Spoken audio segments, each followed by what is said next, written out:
Welcome, everyone. Welcome to our town hall. This is very informal, so please just continue chatting in your little work groups as we go on, and just plug in whenever we hit a note that you're interested in. But others have been to the town halls before, coffees. This is the same format, except where we have some presentation on two different subjects from our professional staff in town hall. Tonight's planning, zoning, and public works. We've covered economic development, parks and rec, finance, on and on over the last year. And now we're wrapping up this year's town halls with public works and planning and zoning.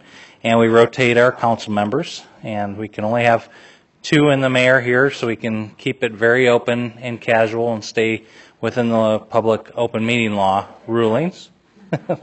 Yes.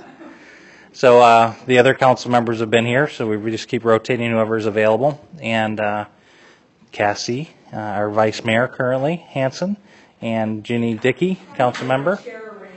They're here. And not in their regular seats.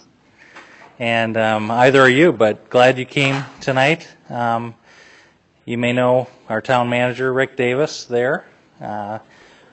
Director of Planning and Zoning, Richard Turner, is here, and Director of Public Works, Tom Ward, is here. I know Mike Chiccarone was here getting things going with the IT and the audio and visual. We have a portable microphone, so we'll take some Q&A from you, everybody out there. But we do have emphasis on P&Z and Public Works tonight, but this is, again, very informal community town hall. Anything you want to share, be it a concern, an idea, feel free to share it, and we'll take some notes and hopefully have some dialogue or be able to get back with you directly on that. I'm going to turn it up and share a couple of things, and then hopefully have a PowerPoint to go over P&Z and Public Works. But before we get started on that, and because I couldn't get this printed out, I just brought the computer in. We had an update of our last council meeting, talking about our fiscal snapshot. The picture is not looking real rosy, and that's probably no surprise to anyone. And because of our staff and council members, I think we're going to be on top of things as we continue to balance our budget. But more tough decisions are ahead of us for sure. On a good note, the Fountain Hills Falcons high school football team is seeded number 1 in their 3A division and won their first state tournament game against Window Rock by the score of 55-0 on Friday or Saturday night. And they were seed 1 against 16, and they played at home on Saturday. Now they play in Gilbert, which is kind of a neutral site, against Snowflake next Saturday. At night at 7 o'clock at night. That'll be a much tougher game. But good news, our team's into the playoffs. The girls volleyball team at the high school did real well. They got into the state tournament. And something the Fountain Hills Times mentioned today, I think, or yesterday in their 4:30 news, is that Fort McDowell is using a cannon over the next day or two, to scare away crows, apparently. So that would be fun to mention. Over in their pasture of pecans, I imagine. Let's see, we talked about A-frames, so that might stimulate discussion tonight. We extended that for another year at our last meeting. Our botanical garden just opened up Saturday, which was a lot of fun. Obviously, huge volunteer effort to get that done. Good celebration on Saturday morning for that, followed directly by the art docent tour kickoff of the public art, showcasing 70 pieces of art valued over $1 million. Now we have a docent-led tour for that. And tomorrow night we meet for a council work study where we're going to have various items presented before us. And then I'll share more about kind of what's coming in the form of community events before we wrap up. So please remind me. Starting off with the Capitol Christmas tree coming up on Veterans Day as well. So let me go to kind of more or less the canned part of the presentation, which is Public Works and Planning and Zoning. Which one am I starting with first here? Just Public Works. Am I hitting this button first? All right. Oh, there it is. All right. As soon as I'm done with this, we'll open up for questions. Maybe we can start with items related to Public Works and planning and zoning, and then open it up to whatever you want to talk about. And I think we may have treats at the end for those that pass. I don't know. They may be. They may be Halloween treats. All right, Public Works. We maintain, in our town, the Public Works Department maintains 13 traffic lights and 390 miles of road.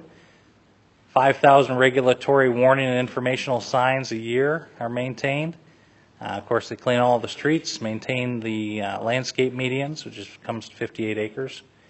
A lot of town space, town-owned buildings, 116,000 square feet. 600 man-hours for special events, which obviously have been a big focus for us of late. Construct the sidewalks for school connections.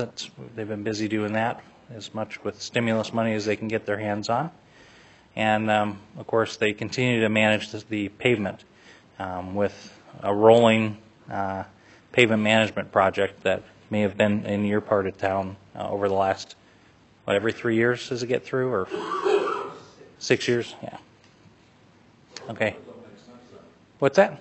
The number is, if you have 390 miles, you do it every 6 years, you're doing more than 20 miles of streets a year. Those are lane miles, Bo. The lane miles. Good question. Good math. Lane miles above and some other type miles below. Well, it's just your entire from center line miles. Okay. All right. There's one of the newer connections over by the Boys and Girls Club and Four Peaks Elementary along Alamosa. Another angle of that.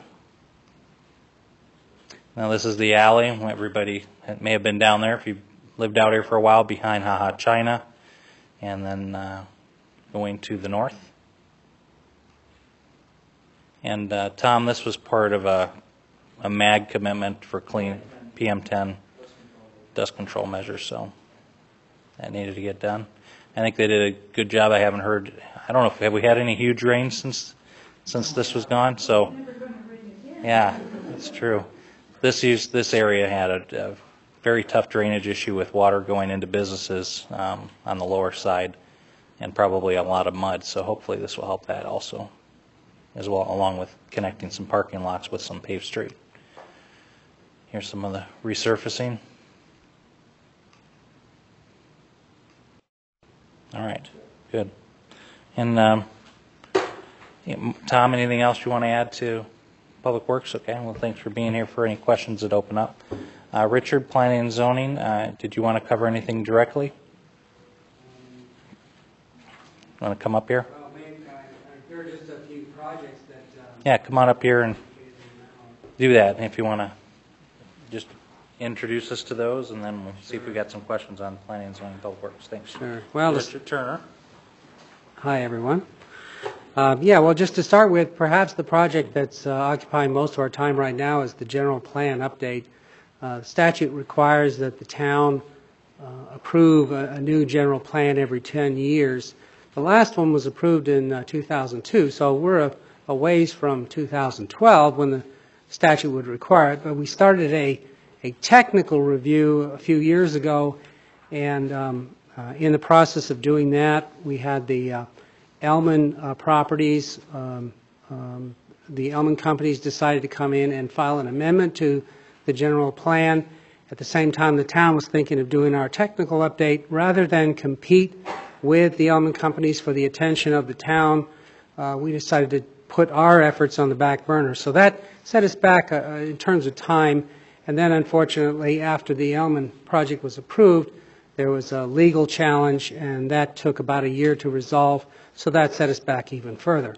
By the time we got re-engaged, we were close enough to 2012. We felt that the fiscally responsible thing to do would be to consider this update the 10-year plan rather than, 2 years from now, start all over again and do it again. So, like I said, that's occupying a lot of our time right now. The Planning and Zoning Commission has been intensively involved in reviewing the plan. The plan is on the website right now. We've had work studies. We've had an open house. and we've got public hearings scheduled in front of the Planning Commission. We've got 2 of those, and we've got a public hearing in front of the Town Council in December. Ultimately, the general plan will be on the ballot for ratification by the voters, Town of Fountain Hills, in May of 2010. So you can look forward to that. Another project that we're very much engaged in is the downtown vision plan, which is, in planning parlance, is an area-specific plan. And that is essentially the Swaback Partners plan, the vision plan they did for the downtown area. We're processing that formally, processing that as an area-specific plan. Hope to put that on, or we will have that on the agenda, same agenda as the general plan. And again, we hope to have that on the council agenda December for approval.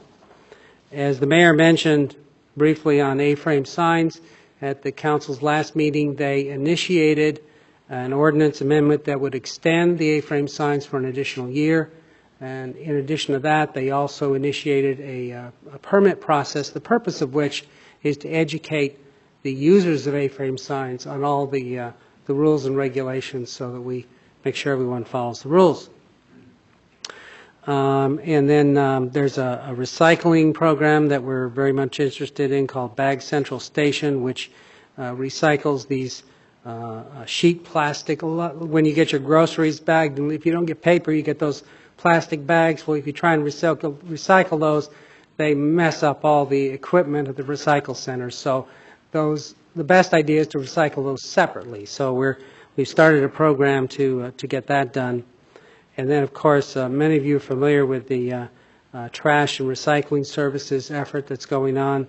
The only thing I'd like to say about that is nothing has been decided on that yet. We're still actively seeking input, and we're still in the process of drafting an RFP, request for proposal on that. And so very briefly, that's the kinds of things that planning and zoning has been involved in recently. All right, thank you, Richard. Sure. Cassie or Ginny, anything you want to add to get us started? Anyone you want to share to stimulate conversation beyond what we talked about, or you ready to take some questions? All right, yeah. One thing to say, Yes. because I want to share it. Now that I live off of El Lago, I noticed how that light is on El Lago and Fountain Hills Boulevard. And, you know, sometimes you're kind of sitting there and, and it's kind of like, well, whose turn is it to go? 'Cause It is. nobody's going. It's on. And so I was so happy to find out it was actually because something happened to it, and it got hit by lightning, and it's so it circles or cycles through no matter what, and it's going to be fixed like in a couple weeks or something like that. So I thought that one was pretty good because it was just one of those things. Every single day you're kind of like, well, who's going? You know, everybody's kind of standing there looking at each other. So that's my public works thing. Good. All right. Yeah. Lightning. All right. So what we'll do, this is being at least audioed. I think it may be videoed as well. I see a red light on. So if you have, when you raise your hand or I want to come over to you, make sure you wait for the microphone, and then we'll take your question, comment, concern, and get started. All right, Richard Kloster, I see your hand going up. How are you? I'm fine, thank you. My name is Richard Kloster. I'm president of the Eagle Mountain Homeowners Association. I want to express my personal and sincere thanks, and I think many of the citizens who have attended the so-called town hall meetings that you've conducted, Mayor. I think they're helpful to us as citizens in the town, and I hope that they've been helpful to you and perhaps the council members. Finding information and comments, sometimes it's just comments, not necessarily real information, but attitude and opinions, helpful. Tonight I'm joined by other HOA residents to express our concern over what we hear and know about the town's RFP process, and was delighted to hear you mention it, that you're still working on it, nothing's done. But just some observations. One,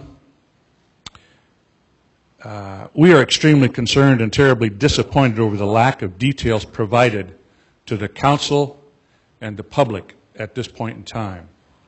I attended the council meeting where the gentleman charged with responsibility for coordinating it provided a very brief, and pardon the expression, but amateurish presentation to the council. If I had been his boss, I would have been terribly, terribly embarrassed. We strongly believe the town staff must perform, yes I will perform the professional due diligence in all aspects of the huge project before any effort is made to finalize that RFP. And I commend the council members because they were asking specific questions which should have been provided. But anyway, and the third point I wanted to make is I think I've made it already, and you've heard it before, is that from where we stand, we seem to feel that the town has a double standard. Number one, let me go back in history. I think last year the town spent $60,000 to put house numbers on curbs. No effort, no intent was to include the HOAs at all. Had we been asked, we probably would have donated some money to help pay for it. But we weren't asked. But now we're talking about trash and recycle, and according to the preliminary information, it's a mandate that all residents will participate with whomever is selected. Well, you know, we pay taxes in the HOA just like everybody else. And we're trying to manage our affairs, and as you know, those are private streets. We maintain them. So going back to the objectives that I saw the town list, the town management staff list, the HOA is already accomplishing that, reducing noise, reducing travel, you know, all of it. So when I look at the situation, easy math tells me if the town is successful in getting a good contract at, let's say, $15 a month, times 20,000 residents, 15 times 12 monthly, 20, we're talking over $3 million. It's a big, big contract, and it deserves a lot of attention to details. So I personally don't understand why the town could not invite the HOAs to join up and say whether they're interested and want to join up. I recall a former councilman who said we at least ought to ask the HOAs if they want to participate, since most of them have already the program. So all we'd be doing is changing contractors. Anyway, with the project that size, I just think it's mandatory that the staff really do a job in terms of all the details, all the questions that were asked at that council meeting. There should be a formal presentation. Anyway, with that, thank you. Council members, staff, want to take a shot? One thing that came out, I think it was a work study session, was the issue that certain groups couldn't be carved out, as it were. That was the terminology I think they started using. But as the discussion ensued, and it was like, okay, could there be more flexibility to the program? And I think it came up about if people could choose whether or not they wanted to choose recycling. And I think eventually Andrew got around to saying that if we started adding more flexibility to that program, that there would be the possibility to carve out certain groups. So I think that was the first night that it kind of came out that there might be a way to be able to do what was thought couldn't do before. So I thought that kind of opened the door to making it so that HOAs could either opt in or opt out. And that's still to be determined because it was only discussion that night, and I don't know what more additional research has been done on that. Oh, well, basically, we haven't really had a good, thorough RFP meeting of everybody in the same room. We've had a lot of we've seen the documents and gone back and forth and asked questions about them, but it's not resolved. So I agree with Cassie. That's why it was a work study. But and there have been a couple other things that have been mentioned, like the size of the containers and whether we can put clippings in and things like that. And so everything is there. I'm pretty sure we've almost heard everybody's concerns, and you know, my hope is that we can certainly work through this.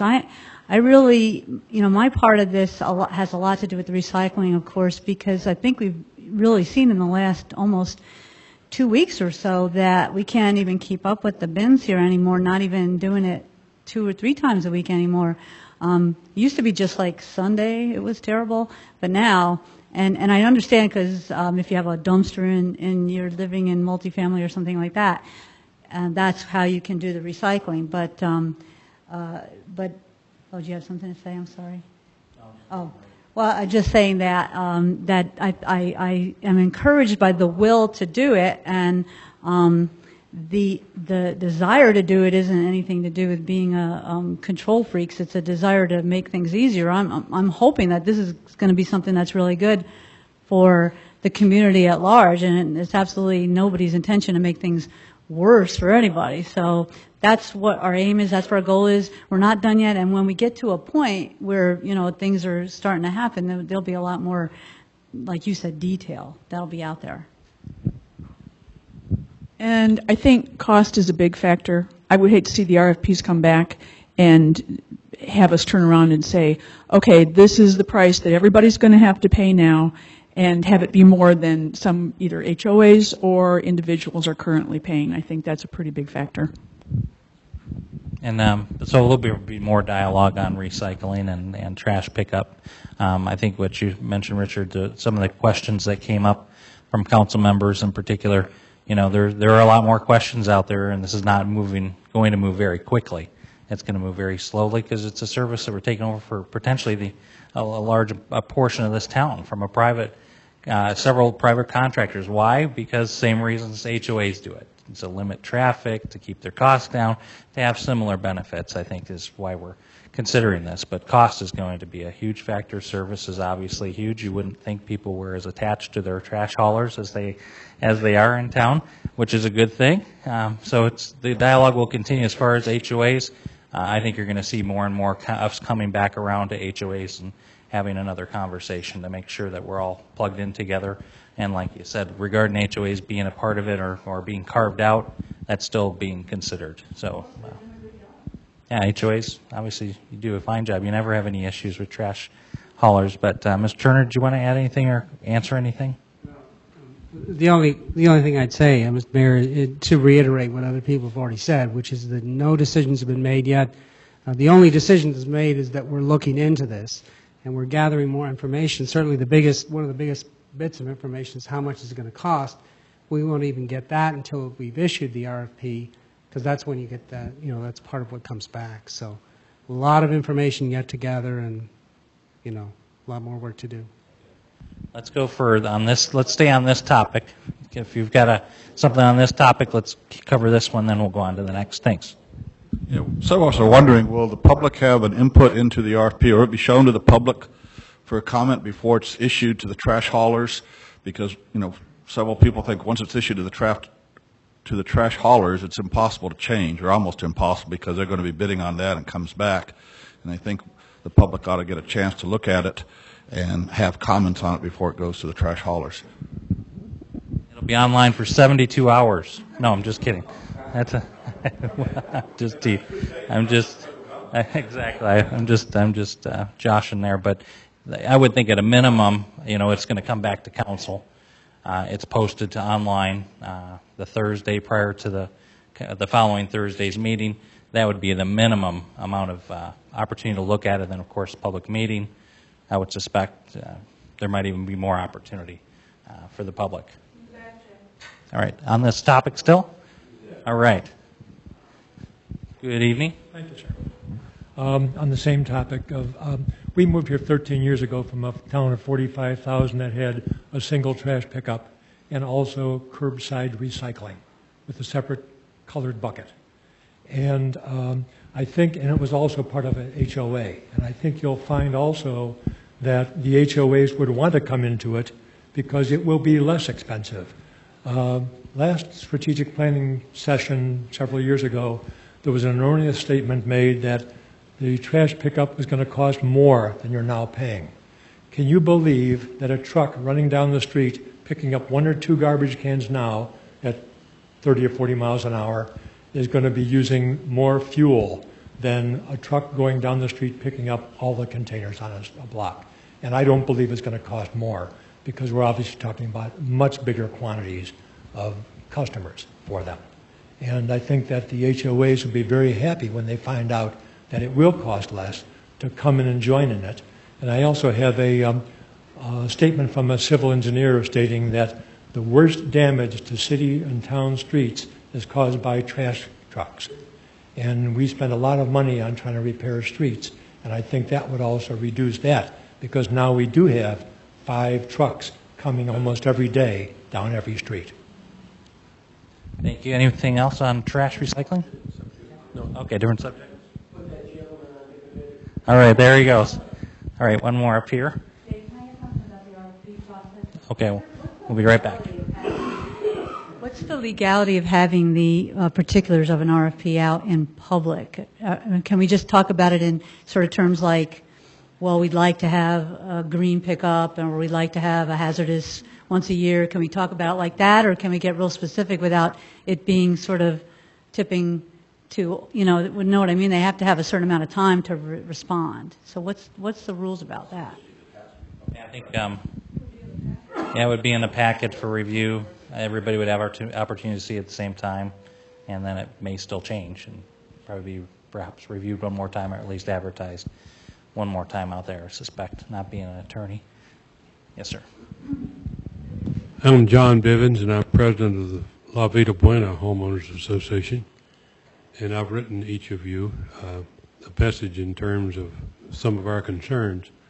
One of the concerns that I have is that that's a monopoly. It will be a monopoly. And if that's the case, who is going to really control the monopoly? If it is uncontrolled, then we have no say about it. As things happen right now, we have a garbage collector that we like very much, but we negotiated about 4 or 5 years ago and saved ourselves several $100s a month by that negotiation. If there's no competitive advantage to an owner of a garbage collection business, then what is to control the cost and the service? We're deeply concerned about that.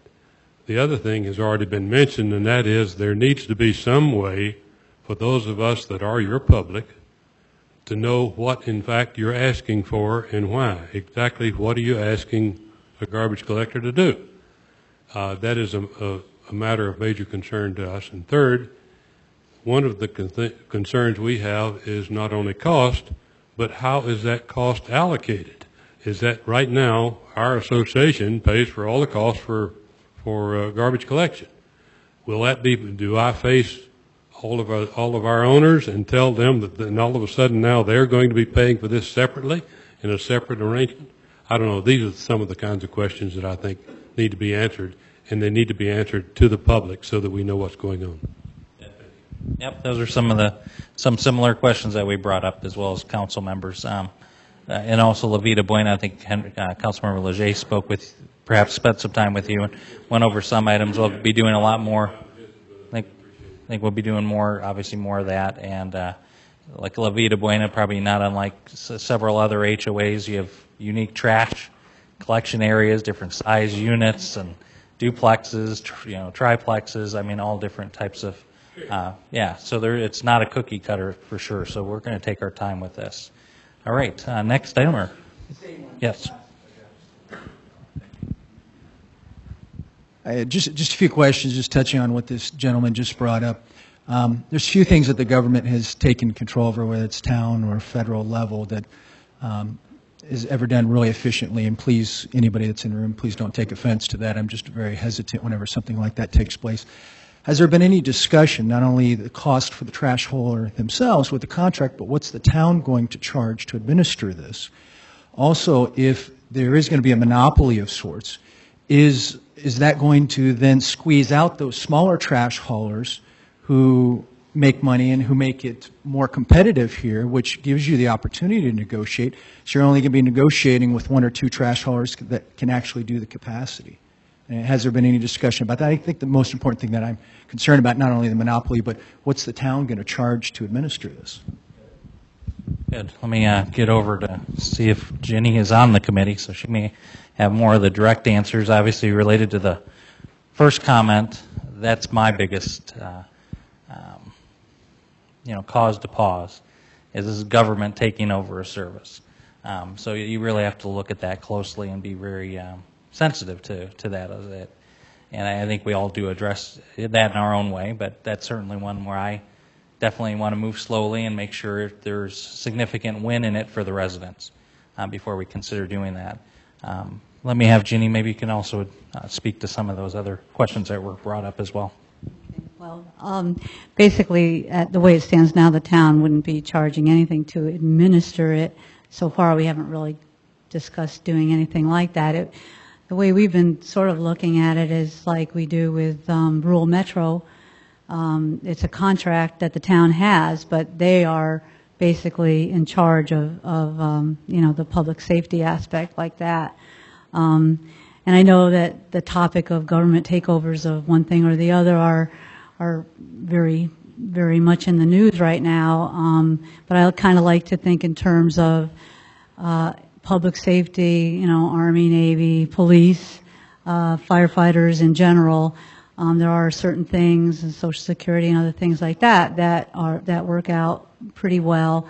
We have no intention of putting anybody out of business. One of the first meetings we had every hauler in town come in, and they all agreed that they would have the ability to bid on this project. So, in my opinion, it's sort of competition at the best level. I mean, you've got these companies saying that they could bid on it. My assumption, again, just from economics and math major, is that we're going to get a better price for 14,000 households, or 10,000, or however many we have right now, than we will piecemeal. And it is a competitive market. The other thing is we wouldn't have like a contract that was perpetual. There's always going to be, just like there is with rural metro, every few years you look at what the contract was, what are the services, are we happy, are we satisfied. So we do have ability, and there'll be other things, other escape clauses or whatever they would call them, that would say, okay, if something happens, you can get out in 90 days or 60 days or a year. So I think that once this starts to come out, and as far as a contract, it's going to be like any other contract. There's going to be a lot of safeguards in there. And again, there's absolutely no desire to make anything worse for anybody here. We're trying to make something better. And that's just a sincere desire on everybody's part who's involved with this right now. And I think so. Are we not off this topic yet? Obviously, please come to public meetings when we discuss this. And okay, we're saying we're worried that we're not going to get good service. I'm sure that's not a problem. Second, we're going to take 5 times as many trucks off the streets and save our streets here, which would cost us a lot of money. And thirdly, I'm sure that we're going to get a better price, and we should all be happier when we're done. Thank you. all right, one more comment over here on this, then we'll move on. Little P.S. There's no reason why, if it turns out that one company doesn't have the equipment or the manpower to handle the entire town, that it could not be subcontracted by sectors. So we still have only one truck picking up in a certain area, and it could still be cost effective. Thank you. Yep, that's come up and been discussed also, different haulers under one contract. And didn't we bounce around the sanitary district or the water company doing some billing way back when, but now we've pushed it more to the haulers themselves to administer it and handle that, so that we'd rather stay out of that, make that part of the contract. And the ability to turn off service, and also for people that are here part-time to not be billed and that sort of thing. Some benefits that might be beyond the other arrangements in town. All right, I am. Should have a Vanna White here for this. Instead of asking 4 or 5 different questions, I'd rather have you give us a brief rundown in light of Julie pointing out what might happen next year, in light of the governor getting on TV last Thursday saying that she's going to cut your income this year by 25%. Could you give us a rundown in terms of Public Works? Where are we at on I think the Public Works building kind of came and went, I don't know where that's at. The fire station's under review, and we're kind of waiting for that. And I still have a question why we went from a little two-bay spot to our new Fountain Hills Fire headquarters of 5,500 square feet. I still have a question on that. And then the other capital improvement that would be in conjunction with this thing with the governor cutting your money 25%. Where are we at on the road, the big road thing? Are we going to go ahead and go with a bond on that, or are we still waiting to see what happens? Okay. So if you give us a brief rundown, I'll have a question later. All right, good. And let's see here. You want to start off? All right. I just wanted to just mention the thing about the budget and the governor. This 25% that we're not going to see isn't a result of somebody making a decision to cut. It's basically because city towns, we get a lot. We get about 40% of our budget from state shared revenues, which is something that was put together in, I think, 79 or 80, where all the cities and towns kind of got together and said, we will not collect income tax in this town. The state collects income tax on our behalf. And then based on our population and other factors, that's how it is doled out. So it's shared, but it really is, ours. It's basically goes to the state collects it, gives it to the towns. There's a lag in it because of, I think it's maybe a 2-year lag. So what happens is that now the reality of what was going on here is catching up. So it wasn't like somebody making a decision to cut it. It's just the collections are that much worse. And we weren't really expecting it to be quite as bad as, 24% or so, but that's what it looks like it's going to be. And then combined with that fact that sales tax have gone down, not only in town, and it's not even as bad in town, but statewide, that's what we're seeing now. So I just wanted to clarify that a little bit, that it didn't go along with like the budget decisions to cut or anything like that. All right, we can talk more about the budget. We could talk all night about that. The bottom line is we have a lot of hard work and hard decisions ahead, and the decisions we make, as soon as we put a budget together, another month or two goes by and you end up getting a worse report, and you have to come back and address it again.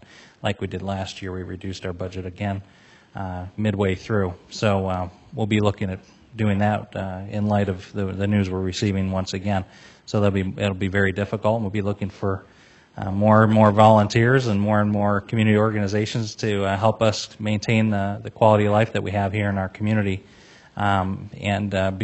Continue with staff's help to be innovative and deliver services as best we can with limited resources. If I could, Marvin, what was your... The three buildings. Oh, thank you.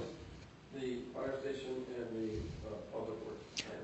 If I recall, I think council's thought was, and obviously we're three, was just to wait at least a year on Saguaro Boulevard, that 4.5, and have that discussion again. That's kind of where I was left with it. As far as the fire station, we're hoping to get the stimulus monies on that. I think most of the money has gone out the door. I don't know if the door is totally slammed shut on us on that yet. I think we still have some hope on that.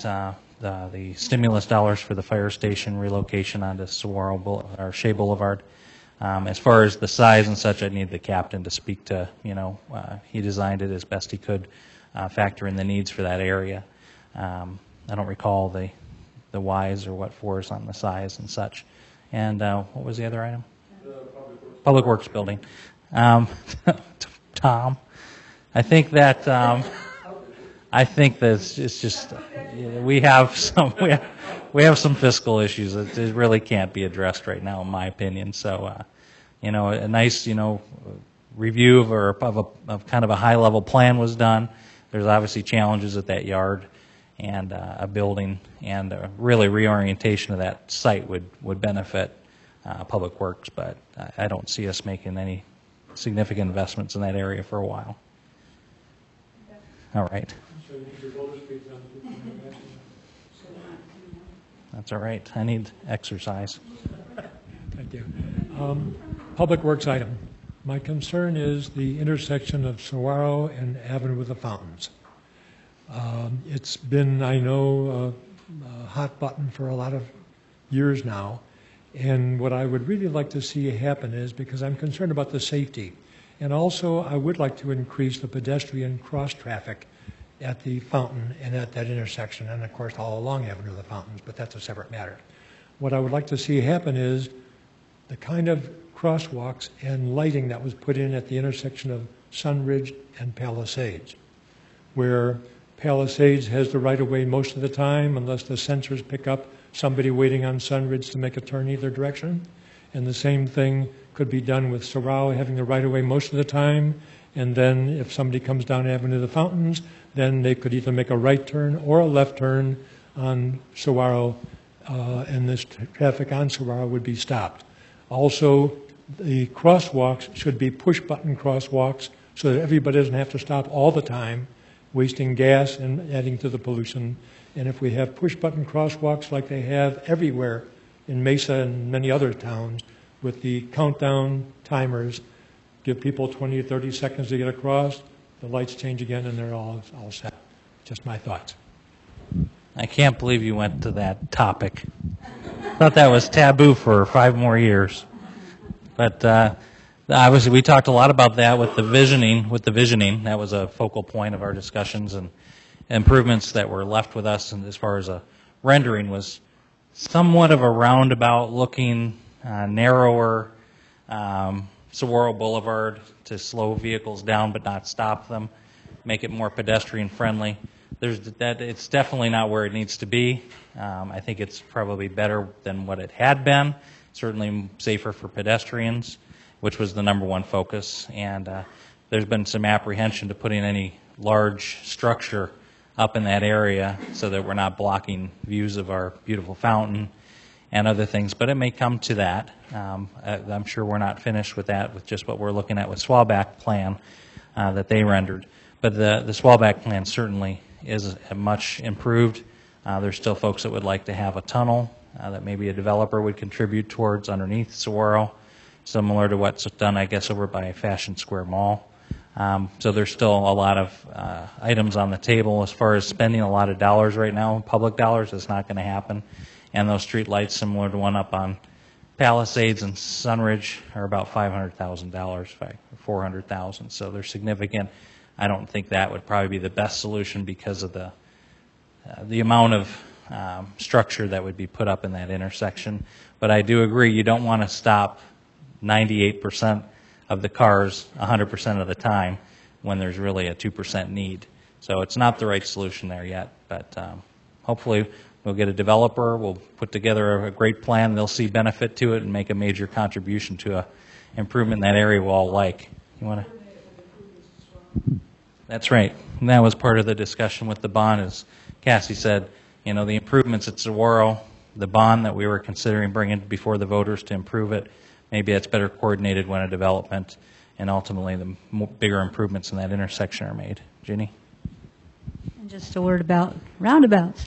Having a roundabout there, I know that there was some discussion about it and about pedestrian safety, but I think that at one of the meetings it was sort of put out there that they weren't safe, and they really are very safe. If you do one, you just go across one at a time, and they have one up in Payson, they have them just now in Sedona and other places like that, and you'd be surprised how you don't have to stop. I mean, it's just really keeps things moving. And what Jay said about not wanting to put a light there, because when you're on Avenue of the Fountains and you look down the fountain, I think that a lot of people were talking about not wanting to obscure that with a light. And once they're up, they don't have to have a lot of maintenance, and we could actually put some of our donated art there that the town doesn't pay for. So, and it would just really go along with everything that we're thinking of doing down there. So, I would love to see that happen there, especially. All right, keep them coming. Good ideas. I think these are real issues. So, thank you. Jay, you mentioned something like the shopping center has in Scottsdale. If you go further down Camelback, I think the shopping center on Camelback, they went underneath, which doesn't obstruct the view much, and that might be a potential for Saguaro to either go under or slightly over and permit that access from everybody, every pedestrian, to go right to the park area. That is obviously a lot larger scale than what we would look at. So I think I don't know if that was $10 or $15 million tunnel, but it was a huge improvement. But if you're narrowing Saguaro and you have a building be going up on either side, there's ways to make a tunnel work potentially and make it shorter and maybe cost effective. All right, let's move on to another topic. Other than the budget, if you think that'll be too depressing, we can talk about, let me make a mention since there are no hands up real quick, what's coming up, maybe get the juices going. I think they did. Suns won? All right, if you're TiVoing things or you don't want to know, cover your ears. The Suns beat Philadelphia, was it? Okay, Philadelphia. All right, let me just, good, just like the Cardinals. They win on the road, but not at home. But the Suns win everywhere right now, so that's good. All right, let me mention a couple things. Real obviously, Tuesday, tomorrow, is Veterans Day. Oh, no, Wednesday, hello. I'm thinking our council work study, I already mentioned that is tomorrow. Veterans Day is Wednesday, and that's at 11 o'clock at the Veterans Memorial. If you haven't been to that, it's a tremendous event to go to. Bring your kids down there. I think I mentioned it was 9 o'clock, the last council meeting. It had been at 9. The paper published it at 11. I had another confirmation it's at 11. If somebody else has heard something otherwise, please let me know here. Before that, up until 11 o'clock at Target Center, the Capitol Christmas tree will be in the parking lot. It's 85 feet long, the tree itself, for us to look at. It's the first stop in Maricopa County, the first stop in the valley. We'll be here for people in Fountain Hills to take a look at the Capitol Christmas tree, which comes from, I think, the Sitgraves Forest. So I think it's one of the first Christmas trees maybe from Arizona. It is the first. So if you want to take a look at that, I'm going to be there at 10, and then over Veterans Day, I'll be there at 10, and then over at the Veterans Day at 11. And the Veterans Day service is 30 to 45 minutes. It's pretty brief, but it's very significant, and I encourage everybody to go there. It's a great event. Of course, that weekend the next weekend we have the Fountain Festival of Arts the Chamber puts on along the avenue. That's just this coming weekend. And then November 19th, the Strategic Planning Forum continues with their third forum at the Boys and Girls Club on the 19th, a Thursday, from 5 to 8 p.m. That's on Del Cambre. Then our neighbors that same weekend have Orm Dam Victory Days, celebrated over at Fort McDowell, Yavapai Nation, the 20th through the 22nd. All right, any hands up? Another item. All right. I'm good at filling space and time. Thanks. This is kind of a moot point, but I'll bring it up anyway. The A-frame signs, you've already made a decision on that, so I'll try to skip past that, but I think it was a mistake to continue them. Since several years ago, we had a full committee meeting of business persons, chamber persons, and I was the one person as a resident on that committee. And we completely studied this matter and decided that we should have monument signs, get rid of the A-frame signs, and it was all business persons involved in that decision. And anyway, the council decided that they ought to try them again. That's a mistake. However, one thing, if you're going to have rules, enforce them, please, because your code enforcement officers, I understand, are directed to ignore the A-frame signs that are not meeting the present regulations unless somebody complains. Is that true? That's what we've been told from you people. So if you're going to do it this way, enforce it at least, please. We did. You weren't the only one to say no to A-frames. We definitely received additional feedback. And I think for the most part for the same reason. They don't want the clutter. Maybe people don't feel they're effective. Business owners were adamant, obviously, that it makes difference. It brings people in their doors. But we do need to measure that or weigh it with keeping our town looking good. And the effort with the town council, I'm just speaking for me, and I think I heard this from most of the council members, was let's ensure that we're educating our business owners, charge them a $5 fee, give them a permit, show them what they can and cannot do, where they can and cannot put their signs, rights of way in particular, which is where many of the signs are today. And once that's done, then we can start to ensure that these people are putting the signs in the right spot, hopefully getting good traffic through their stores, but allowing our town to maintain a good quality look to it. But business owners several years back agreed we don't need this clutter in the community. I think our effort over the last couple of years has been to wherever the town can be help benefit business is to do so. That's really been what we've been striving to do, is to stay out of the way of businesses not doing well, and where we can encourage them or help them to do better. And this is one effort that was super clear from business owners over the last couple of years, that they wanted to see A-frames, and they did seem to help. We certainly, with the help of business owners, rewrote the ordinance on signage, and then for the most part adopted what the business owners, the BVAC, the chamber, staff, and citizens came up with a new plan in our adoption of about a year ago. So, which had many improvements, limiting signs, keeping it on a property, not allowing businesses down a road and around a corner to put it on the main street. So it has been improved, but I do agree, and comments were made at our last meeting, that some business owners are taking advantage of maybe a little lax enforcement at this time, and lax perhaps because of other issues that staff is dealing with. But also, we really do want to do everything we can to help businesses succeed in Fountain Hills in a particularly a very difficult climate. So we're trying to measure all of those, or weigh all those items out. Anything you want to add? Cassie, I was going to call you. Thank you, Jay. Ginny, Cassie. Okay. Very hard. I know. I think something that should help a little bit with the A-frames is, at this time with the permitting process, the discussion was that if they have 3 violations, because they talked about the 2 main violations, one being in the right-of-way, and the other one was being out past the hours of dawn to dusk.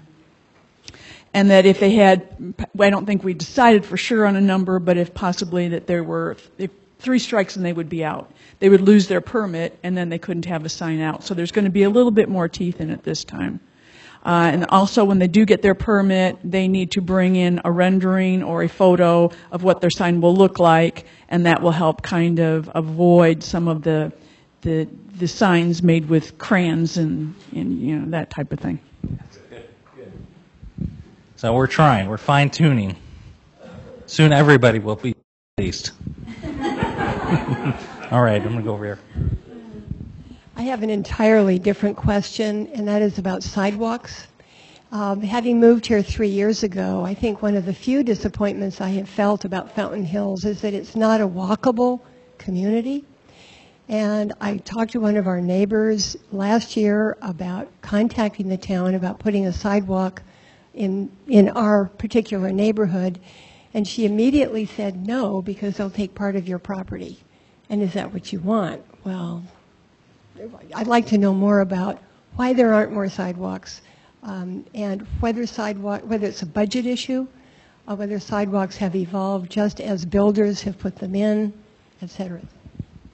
Thank you. I think going back, we're going to be celebrating our 20th year of municipal incorporation, but we were part of the county for 20 years prior to that, and I think that left us with a lot of gaps. There weren't requirements, and there may not have been even initially when we incorporated, to require businesses in particular, or developments, multifamily or residential, to put sidewalks in. I think in the commercial areas, in particular on the main roads, that's changed since we've been an incorporated town. That left us with a lot of gaps. So that's, I think, where we started, becoming our own municipality, our own town. As far as improvements lately, we have budgeted a lot more for sidewalks over the last couple of years, particularly connecting the schools first.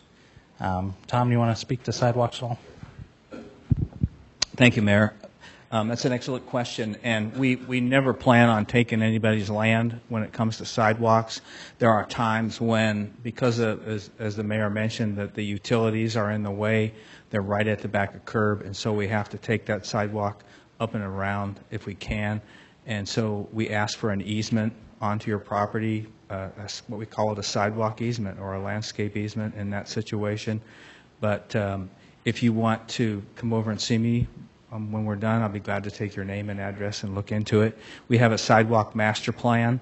It's been shown to the folks at the United States Department of Justice. It's a master plan for this community, and the mayor's correct. When they master planned this community and graded the streets, they did not allow for that area behind the curb to put in that sidewalk. So it's pretty tough for us to do that. Our sidewalks are much more expensive.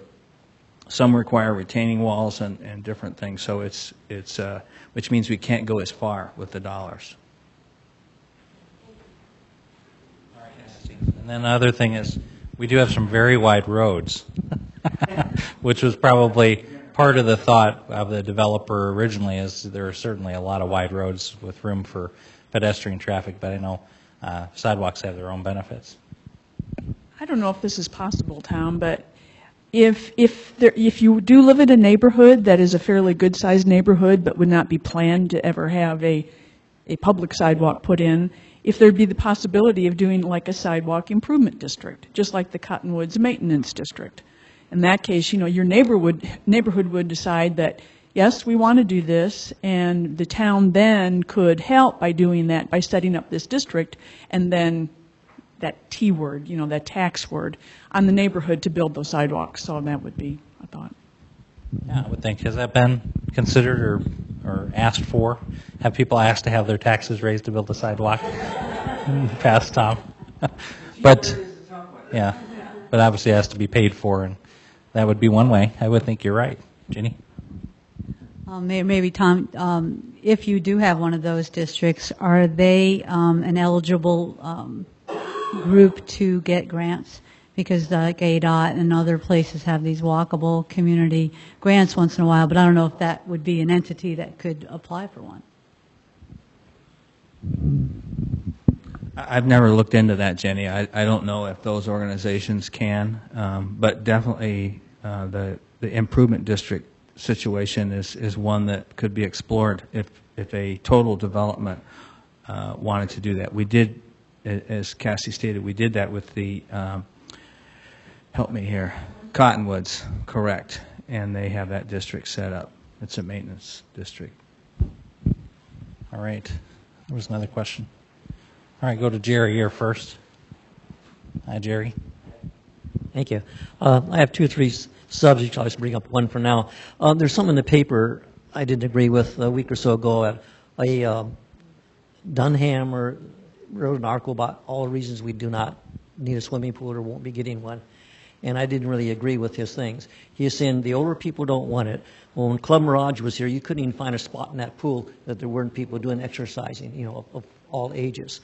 As far as being a big cost here, they have an area for it at the high school. People could use that parking lot when we did it. It doesn't have to be an indoor pool. There's towns with 7,000, 8,000 people. I have customers that tell me, gee, they have pools in their town. There's 7,000, 8,000 people. And right now, of course, money is a thing, and I don't know if we're going to get anything like this right now. I'm just saying, but his reasons to me were all wrong. First of all, just because some of the kids have pools at home, they can't have all their neighbors come over, insurances and all of that. They get scholarships at the schools. We have close to 3,000 kids in this town, probably, if you count college, high school, you know, everything else, you know, grammar school, whatever. You could have swimming teams. It'd make people stay in town. If they stay in town and they're hungry, then they go somewhere and eat. We need things to do to keep people in this town. We don't have enough to do, and a lot of people move out for that reason. We're keeping people that don't want to spend, and we're losing our spenders because of lack of things to do. Thank you. Thanks, Jerry. Any comments on that one before we go? You know, you want to comment on the pool? I'm switching my comment. All right. The community pool and fitness center is probably my main hot button. I've been pushing for this and writing letters to the editor and all the rest for about the last 6 years. And I have a whole list of the pros versus the possible cons of a community pool and fitness center. And I would like to combine the two of them to appeal to all age groups. And the community pool does not have to be a major cost. We visit Durango every year to visit some friends. They have a phenomenal community center there with indoor basketball courts, 4 different pools indoors with 10 lap pools in one of them, a 20-person hot tub, and as well as a wading pool and some of the other things. We already have an outdoor pool for the kids to get sprayed on in the summertime. But it can be a membership pool where the community center and the pool can be charged on a scale, whether it's 6 months or a year or a month or whatever it is. And my big problem, I guess, in this whole concept of a community pool is people keep talking about the cost of it rather than not only the benefit, and as Jerry mentioned, a social benefit, because we have a lot of people with pools here that use them 3 times a year. We do have problems with insects in some of them. They're neglected. We have algae growing in a lot of them, and I don't want to go belabor all these points because I do have a lot of them all listed. But I do think it's also safer to have a public pool than have a private pool with water usage and excess sewer water and so forth, because people run it out to their street. I have a slide, not a slide presentation, a CD with 27 pictures of the Durango Community Center on it, showing various aspects of it. We have some of the things here. We do have community meeting rooms in the community center. We do have a splash park and children's playground and so forth. Some of those would not apply. But I guess my problem is I don't know who to give this to look at. Parks and Recreation does not determine what happens in the future. They are ordered to do certain things. And I don't know if it would be the city council, you, the mayor, or who should get this to even think about what are the possibilities. Durango, incidentally, has a population of 15,000. And they have this huge complex. It is all indoors, except the splash park, which is outdoors. Now, of course, they have different seasons than we have. They get cold in the wintertime, and we get a little bit cold in the wintertime, but we mainly lose people and have a problem with our heat in the summertime. I do think personally that it should be an indoor facility. It could have outdoor also. But if you can give me some direction, I'd be very happy to give this to someone. Who has $10 million? I'm just kidding. I'm just kidding. I'm just teasing to some extent. But I'll take this and give it to our town manager, Rick Davis, right up there, to review. And you might be interested. I was in the Durango pool in May this year as we drove up to Colorado. It's beautiful. They did a very nice job. Yeah, it was very busy. It was a great facility. There's been discussion, I'm not sure if it's active, between private organizations and the school district, talking about pools and utilizing everybody's strengths to contribute towards making that possibly feasible. But you're right, it would be, and in discussions in 2005 with the strategic plan, we're certainly around a multi-generational aquatic facility, something that would encompass benefits for everybody.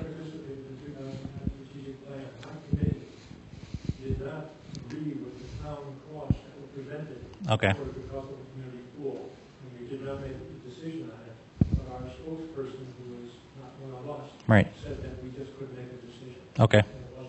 Let me go over both. Same topic? Yes.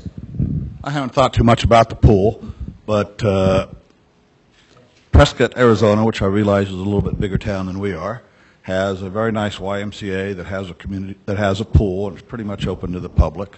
They have agreements with the school district so that the high school uses the YMCA pool for their swim team and their aquatic things, and they have some other agreements with the county where the county gets so many hours on the pool. I don't know what they all are. I just know that the pool is used by everybody, and as a YMCA, it also they have a rock climbing wall and gym type stuff and all the other things that YMCAs typically have. And so it might be worthwhile for someone in the town government to contact whoever it is in YMCA's USA or Arizona or whatever to see what it would take to get a YMCA here. I know that a lot of that is raised by private funds and donations. I think the Y probably has some, and then the town and the school district would have to chip in some if they're going to use the facilities forever, which I think is the way they did it up in Prescott. And I know it wasn't near $10 million for the town.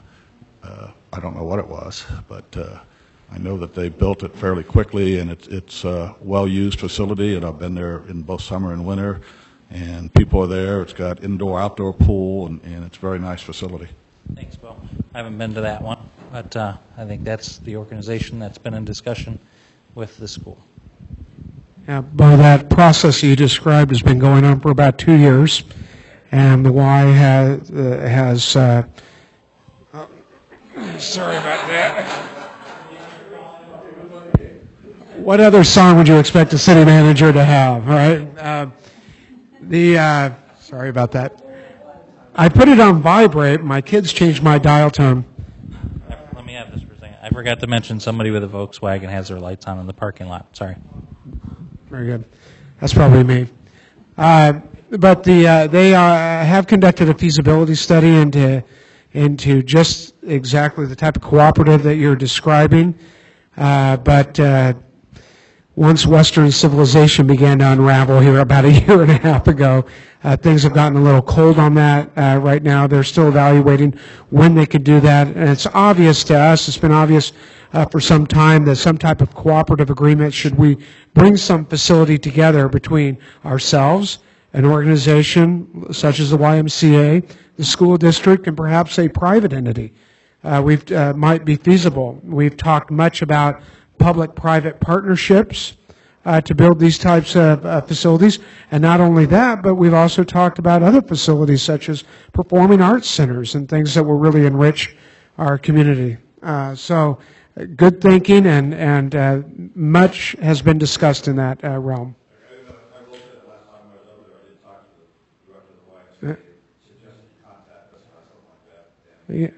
Yeah, they've been in close contact with our Parks and Rec department and the school district. All right. Other items, topic, concerns, ideas? All right. Yes, any subject. The manager made a comment about the size of the city, and you guys want a pool, and somebody wants something else. But the upcoming budget crisis, we're a town of 22,000 to 24,000 for the next foreseeable 5 or 6 budgets. And I work a lot in Orange County right now because of the economy. And if you go up the Interstate 5, every 2 off-ramps is another city. So on a typical trip out there, I'll work in 9 different cities. It's just the way it is. And some cities don't have a judge, but we have a judge. They have a pro tem or a retired judge who comes in on Tuesday and pleads out the traffic. And if they have a case, they hire a judge. And they don't have a building department. I don't even go down to the city hall. I have to go to Will Dang, or I go to whoever they hired, and I turn in my paperwork and I get it back. And they just simply forward the money onto the city. I have nothing to do with it. We have special inspectors in one city now. We don't even have a city inspector. They've given up. The 2 guys that worked there, they moved them to a different department, and they've given up because they only had 4 permits last year for the whole year. So they just moved them to a different department. And the road department, and I work for cities that don't even have a road department. They need a dump truck, they hire a dump truck. They need a backhoe, they hire a backhoe. So in this upcoming energy fiscal crisis, I don't see Fountain Hills getting much bigger for maybe 5 or 6 budgets or 7 budgets. Is there any thought or comment about the future? Good comments. Thanks for sharing. And we certainly have been making reductions to balance our budget. And I think there certainly are discussions going on around how to be most efficient, and as our town manager always brings forward innovations to do things more efficiently. Rick, do you want to comment on anything going on currently? Yeah, private, public. Well, one thing that's important to note that when I first came on board, we developed an acronym called STUPID. And our intention was, and it got people to chuckle a little bit, and we were actually going to give the STUPID award to the employee who could implement that acronym the best. And it stands for silly, time-consuming, unnecessary, problematic, ineffective, and darn expensive. And these are the things that we started looking at in the budget. We started very early in last budget year in cutting those things that just weren't absolutely necessary for us to continue operations. It resulted in over $500,000 in personnel savings alone. In addition to that, we were able to save more than $1 million last year. Well, the challenge is much greater this year. Now, we can sit on our laurels and pat ourselves on the back and say we are one of a handful of communities with a surplus at the end of the year, but that's because we acted in August, 1 month after the fiscal year began. This year, we're starting a very similar process of evaluating exactly what we need in order to deliver services. We cannot promise that service levels will go unaffected. Obviously, I had a gentleman approach me the other day and said, you know, you guys at the town need to wake up. And I always like that because this is what a gentleman in West Point used to say to me all the time. I was always waking up when I was around him. So it's a good thing. It's like an alarm clock. I was always waking up. And he says, you guys need to wake up. It doesn't cost a dime to provide everything you guys provide. He says, it doesn't take money. You got to stop thinking about money. You're obsessed with it. It doesn't take money. And I put my arm around him because he was a fellow parishioner at church, and I go, oh, if only that were true. But of course, all services that we provide are funded off of your money. And we hope that for every dollar you entrust to us, we give you $1.50 in service. That's our ambition to do every time. This coming year, we're again going to be looking at personnel levels. We're going to be looking at cost-effective ways of doing things. We're going to look at privatization and insourcing, because not everything, it doesn't always make sense to privatize. Sometimes things that you have privatized, you can save money by bringing it in-house. And so you've always got to be, but this is a process that I hope will continue my whole career. I think this has been good for us, because as our finance director, our deputy town manager tells us, this is the new normal. And whatever experience that we had before 2008, it doesn't mean a hill of beans worth of difference anymore. There's no wise old man sitting at the table telling us back in the day this is the way we did it, because none of us have been through this. I think it's been amply proof positive to us. Unless you're my dad's age, you've never been through this. And he'd be 95 this year.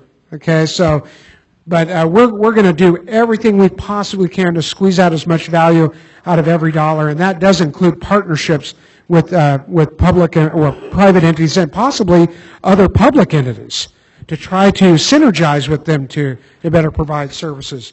But make no mistake, the changes that we're going through will affect service level, and we're going to need not only a lot of creative innovation on our side, we're going to need a lot of toleration on our citizens' side too, because we know that just taxing you isn't the answer either. Thanks, Rick. And Mr. Jacobs, I wanted to comment on the pool before I forgot. But there are certainly many benefits to having a community, multi-generational aquatic facility. Community benefits, people being there together, a place to gather. We certainly have many months where people really aren't outside or doing outdoor activities.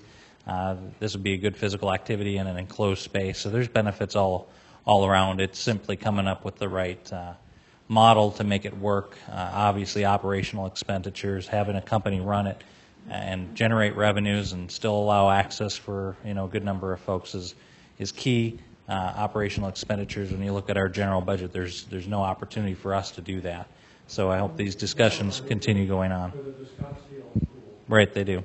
And I just talked to a parent over in the soccer field. They said they can't get their kids any swim lessons in town. They haven't found the person. There are some individuals that do it, and we made some changes to our ordinance to allow it a year or so or 2 years ago back. But community pool would obviously allow for more ability for people to get lessons for their kids, and obviously most houses in Arizona have pools, which is a reason some folks say that we shouldn't have one. But there are benefits, so there certainly are reasons on both sides. But yes, Mr. Jacobs, just go ahead real quick. Thank you. Let's do that. Any other comments on what we've just talked about?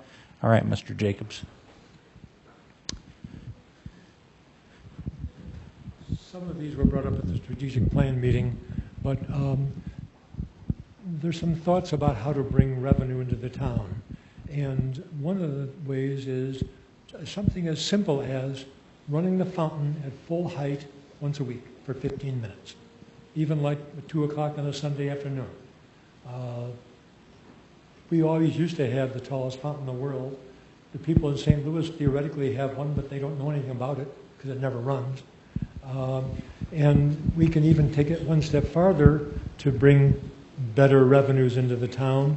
A lot of our special events, our two huge art fairs, which bring in 100,000 people each, are very, very large, bring in a lot of revenue to our shops and our restaurants and so forth, sales taxes and so forth.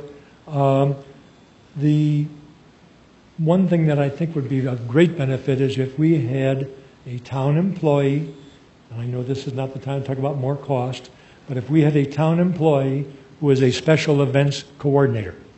I hear from people who are on the chamber board that they are overburdened with having to plan the special events that we have, like the art fair, which is not even a revenue generator for the chamber. They feel it is not the chamber's responsibility to run the art fair. I'm not talking about, I don't want to get off on a side tangent about the art fair. All I'm saying is what I think we need here are more numerous, smaller special events. Mesa, as an example, last weekend had 3 concurrent special events in their downtown area to try to revitalize it. And I think that if we had more special kinds of things, as an example, the ballet that we had here in the park in the evening, we had several thousand people there. Unfortunately, it was a time of the day when they're not going to go out and spend money in the town, but there are many things that we could do that are smaller venues that we could take the responsibility for, and it should not be the chamber's responsibility. I had nothing to do with the chamber, incidentally, because they have a problem coordinating the calendar with the town. It should be someone who is responsible to the town who does the special events coordination. Thank you. Thank you. And that, Jared, let's stop here with you. As far as the chamber and the fairs, I know that they run those, and those are big generators for them, and certainly bringing a lot of folks to our town. And the BVAC, the Business Vitality Advisory Council, is kind of made up of the chamber, residents, town folks, a couple elected folks, and they have subcommittees that are working on numerous things, and some of our goals have been to increase events, and we have, but they've been largely not by town doing or town spending. We've contributed some, but the Oktoberfest, you know, the folks in that organization have been putting that together and growing that event. Ballet Arizona, obviously, that they donate their artists to us, and that's terrific. Been trying to grow more collaborative private-public type events to our community, because we do have a lot to offer the community, and one of them is the fountain you mentioned. I don't know if Rick might have any comments on the fountain height, but there's been discussion on that. The BVAC as well, and others in the community talk about what's the best way to use the fountain. It does cost money when you turn the third motor on and run it. I think I can't remember how much it is a minute, but it's quite costly. But it does go up to a higher height on occasion on some special events. So we do that sometimes. Maybe we could do it more. Jerry? On this big plan we just had, cost us $40,000-$50,000. There's a couple things on there. I don't really know if they made up any real decision. Of course, they say we can do whatever we want. But the main core, they said, you know, it should go from like La Montana down the avenue to Saguaro. But then they try to make it go the other way down Verde River. That would make it twice as big. They're saying the town didn't big enough for, population-wise for all our commercial, and then they want to double the size of the core. I think we should finish that 2 blocks of the core. If we had stuff on that media out there, we could have things going on in May and October and extend our season by 2 months if we had some lights out there. And, you know, just finish what we have rather than all that other, and getting 100 trees or whatever. More trees might be okay, but too many, you know, it's not the jungle, it's the desert. You know, people want to fly their kites and be able to see things. And I don't, some of that, I just didn't agree with a lot of it, really. Thank you. Thanks, Jerry. The trees, I think 700 ended up being too many also, you're right. I think we're now looking at, and we'll have it come before us tomorrow night at our work study, so you should come on down, Jerry, and hear that presentation. Certainly looking at focusing on getting some shade over the benches around the park, and people need some more shade when they're walking, or at least a place to stop and get some shade. Following up on the gentleman in the back corner's comments on revenue generation, that our fairs are, as we all know, is one of our big revenue generators, but I really haven't seen as much publicity in outside of town as I would expect the Arizona Republic and some of our other events like the Oktoberfest. When the Arizona Republic ran their article on festivals, they didn't even mention our Oktoberfest. I called down there and talked to them. They said, well, we only do local events, you know, and the Pony Express, when that came to town, the Arizona Republic had nothing about the Pony Express coming to Fountain Hills in advance. I read the articles about it, you know, coming to Scottsdale and all that. I called the reporter, and she says, oh, well, I didn't even know about Fountain Hills.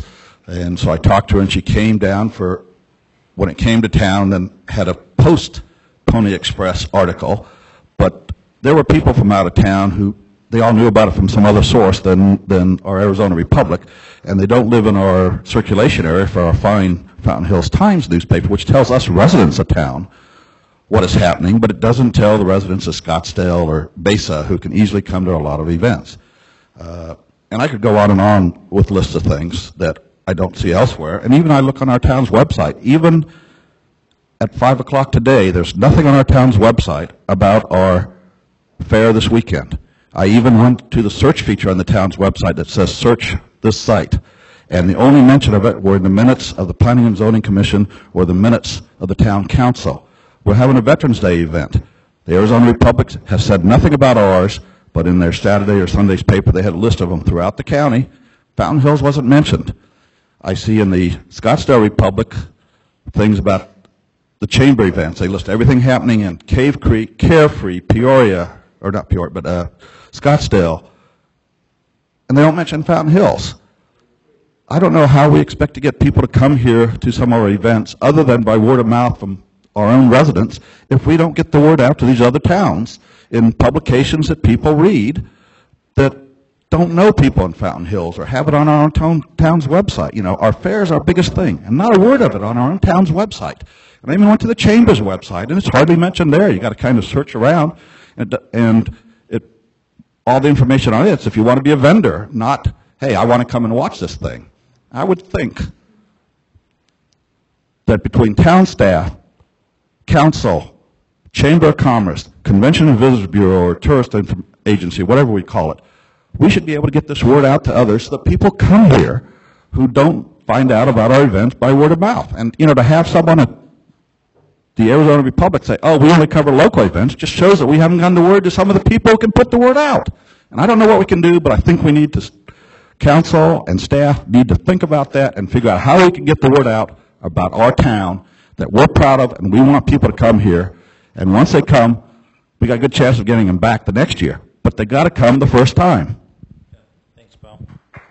Yeah, so I think there's no one in here that wouldn't want us to get more publicity and share more of our awesome events with more folks. So, Rick, I don't know if you want to talk to anything, or Cassie first. One thing, the Tourism Bureau is trying to get a campaign going, and I think they've purchased a series of 5 spots that'll run, and they're trying to do like a brand. The appearance of it will be the same in every publication, and they're trying to each week update what those events are, and that's something they're just starting to do. But it's we need a lot more publicity. Here, Rick. Thanks, Cassie. Vice Mayor duties. I like Clint Eastwood. Famous comment is, a good man's got to know his limitations. And the last thing we want to do is just lead with a bunch of excuses.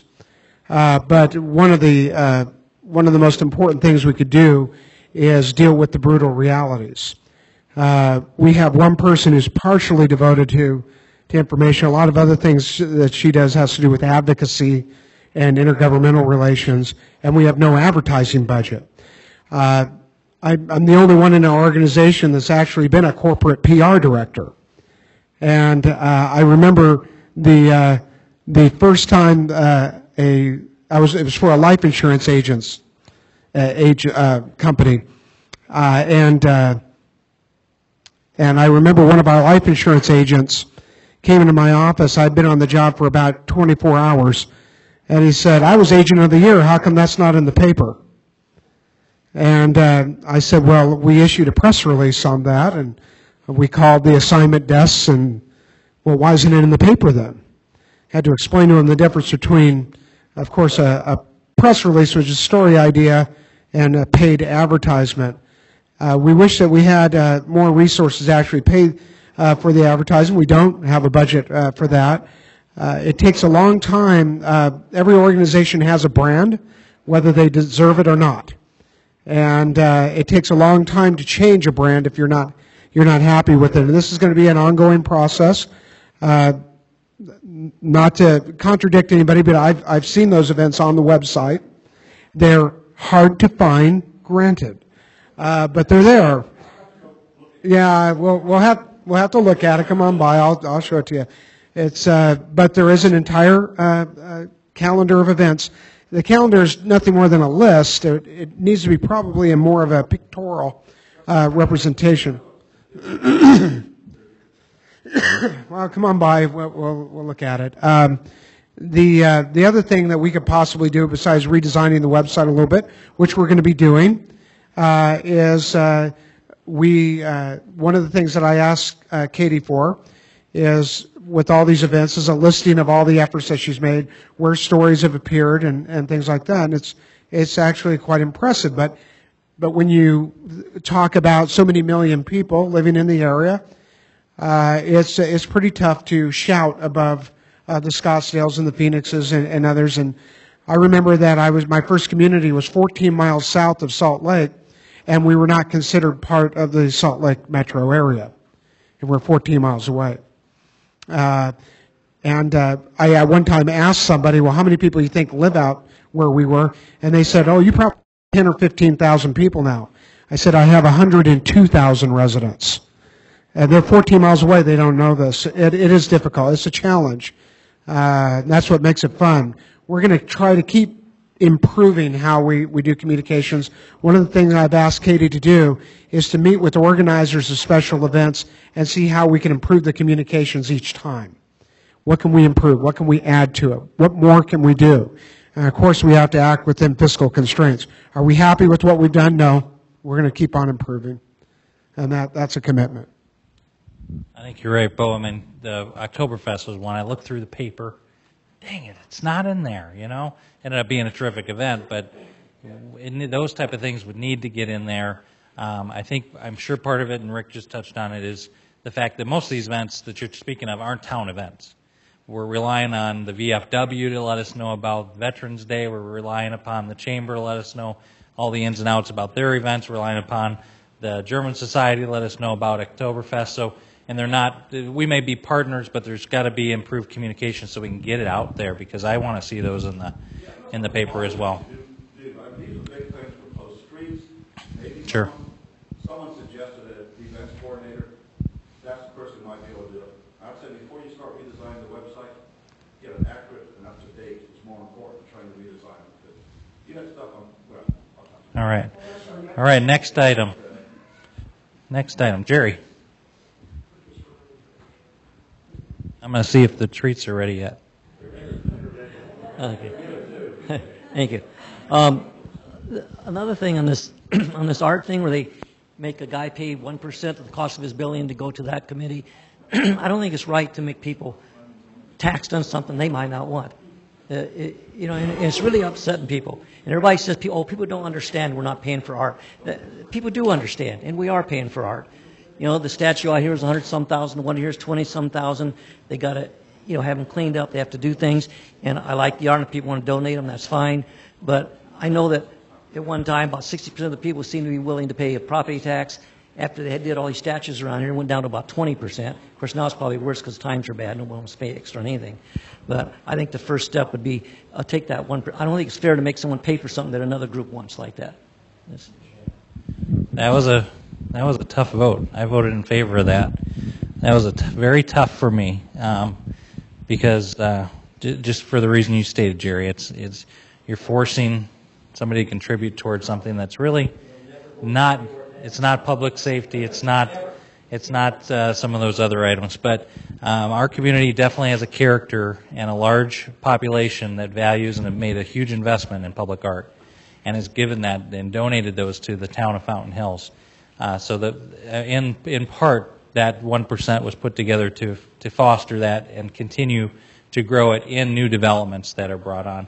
A portion of the new development fee, and it's not the entire cost of the development, it's 1% of something, in a new development only, would go towards public art on that property. Hopefully, if they choose not to invest in their own property, they'd contribute to the art committee and they'd pick a place or put the money towards public art. The town did buy, I think, 3 pieces of art out of the 70 pieces over the years, in part to also honor the public art donations that were made by very generous people throughout our community, over $1 million worth now, to say, hey, we appreciate your investment. We're going to put a little piece of public art in our town hall or out in the corner. So I think that's probably how those decisions have come about, is kind of honor a good segment of our population that's made Fountain Hills probably one of the top public art places in at least Arizona.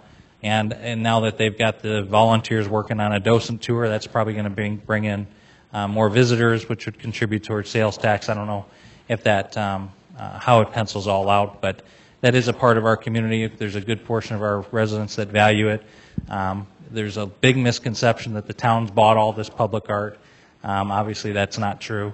But the idea of forcing a developer to pay 1% towards something is a sensitivity. So, but I think it's another decision that was made by the majority of council to honor that and to foster continued public art in our community and to grow it and hopefully have some effective art on new developments.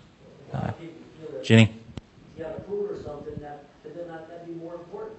If they can find a way to do the thing for art, then they should go find a way to do something for a pool. You know, I mean, it's, it's just But that 10% is from the builder. It's not technically taxpayer money, right? I wanted to go back to the media, and Bob, not to put you on the spot, but maybe at some point we can get some insight into what does attract stories once in a while. I know there's probably a lot of different ideas on how to do that. For like about the last week or so, we had some things that were in the paper that were of mixed. There were some from the school district. There was something about the field being the nicest one again in the state or country or something really good like that.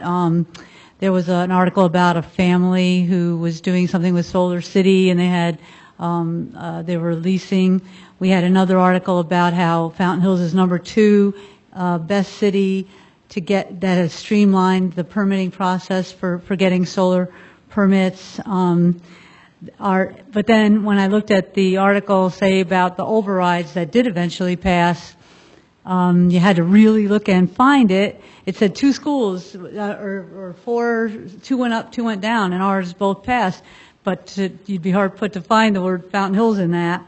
And then there was the other, the tree. One of the articles said that the tree was stopping in Fountain Hills, but the other one was this whole big thing with pictures and everything, and it will be coming through, and it just never said Fountain Hills. So maybe sometime you can school us on that, Bob, and then give us an idea of what does it take sometimes to get that kind of attention from your professional point of view. Speaking of events, there's going to be a big one on December 5th. The town is celebrating its 20th anniversary of incorporation. So please come out on that day. It's going to start with breakfast with Santa, if you'd like to go sit on Santa's lap and have your picture taken. And then they're going to have other activities with volunteers in the community center that afternoon. But the program, the reception starts at 3 o'clock, and the program starts at 4. For a lot of our new residents that maybe don't know a lot about the history of our town, it's a chance to get a little brief overview of that. All of the mayors, all 6 mayors will be participating, kind of expressing what they felt the high points of their tenure was, and introduce the council people that served with them. The town manager doesn't know it yet, but he's going to be just doing a little spot. He's looking at me like, what? A little spot on town employees. We're going to have some 3rd graders sing an incorporation song that's kind of like, what's it all about? So it's just going to be fun. So at least just come and have cake. And please do visit the town website. And on the very front page, there is a little questionnaire, and it says, what do you wish for Fountain Hills? Click on that, and it goes to a little form that you can fill out. And in 100 words or less, you can choose 1 of 4 questions to answer. And it can be, what I love best about Fountain Hills? What do I see in the future of Fountain Hills? What is a favorite memory of Fountain Hills? And for those that do get in by the 13th, they may appear in the Times Special 20th edition. If they get in by December 2nd, they may be read by the mayor during the program, but all of them will be included in the time capsule. So please calm down. That'll be a busy day. I was going to say it's on the website, which is good. It is. That one is. That one's on there. I don't know if it'll be in the Scottsdale paper, but yes. Yes. I was just going to mention that I own an advertising, marketing, and publicity firm for over 40 years, and I'm sure that all of you are aware that publicity is one of the least expensive ways of promoting anything, a town, a business, or anything else that's going on. The newspapers, the Fountain Hills Times, the Arizona Republic, and all the rest, including the television stations, are always looking for information. They're very happy to have it if it's presented in a decent, open form where it's easy to produce and reproduce, and they're very happy to promote it to death. It doesn't cost them anything. They don't have to buy it. It's not like any of the other things that they have to send out a reporter to New York City to follow up on or something like that. It's all coming into them, and they're very happy to have it. So if we can get out some reasonable publicity, I'm sure that they're very happy to do something with it. Thank you. I know that things do go out, and there are just many things that don't get picked up by these media outlets. Maybe there are some things that aren't going out that need to go out, but I know the vast majority go out, and then they go out on Twitter. They go out to all the PR agencies, all the news channels, all the radio stations. There's a distribution that they automatically go out on, too. But you should sign up for our Twitter site, too. One thing I think Tate and I chatted about this before, and I think some of the other folks here I chatted with. In my first community, we actually mounted a branding campaign. And the way we did it is the way you do when you want to get a lot of attention in a bar room. You go in and you pick the baddest, meanest guy, and you just smack him as hard as you can. Now, you know you're going to get your clock cleaned, but you get a lot of attention. And eventually you get thrown out of the bar. But not before you've really made a name for yourself. And so in my first community, we did this. And it worked its way into a 2-year campaign that won a national award for marketing, and we were able to fill 2 million square feet of office space just by doing something absurd. And what we did is, again, this dislocated community, 14 miles from Salt Lake, we called ourselves the other downtown. And so irate was the mayor of Salt Lake that she threatened to turn our water off because the main trunk line went through her city. But others took it a little bit more tongue-in-cheek and humorous, and we clarified once we got the attention that really we know Salt Lake is the downtown, but we want to make sure that our businesses know that there is an alternative and that we're welcoming and open to them being as well. What I'm saying is that we started with a clear goal. We began with the end in mind. What do we want to have happen? And I'd be excited once we're able fiscally to afford such a campaign to engage in that kind of endeavor, because I think there's a lot we can say about Fountain Hills that's unique, and we can get a lot of attention. But it did require money to do that. And that was the 90s. Remember when cities had money? He's usually asleep by now. I'm sorry, everybody. No, I'm just kidding. I'm just kidding. But Rick's got a great mind for getting attention, and I think there's other things that we wanted to mention that we are doing some additional events or working on some additional events, maybe even some ongoing small town events. We'll be talking about those tomorrow also, one of which is having some artists perhaps out on the medians on a regular basis, local artists out and about to bring people more downtown and support folks that don't have huge budgets to open up stores and stuff, and then also people are really wanting to get the farmers market back. And so staff's working hard to, and volunteers are working hard to help get that coordinated and kicked off and put in the right spot and at least rolling again, but that incorporates having to get crops ready to go, believe it or not, and a good coordinator is important. We're finding for that. So we'll talk more about that tomorrow. But it's more small events, small town character, that's what we're all about, and doing more of that in a smart, economical way with fewer funds every day. Block party. Yeah, we approve as many parties as we can on the town council. I think we're pretty much wrapped up. The food is ready to go. I will go for one more question, so let me get that. Or comment. Yes.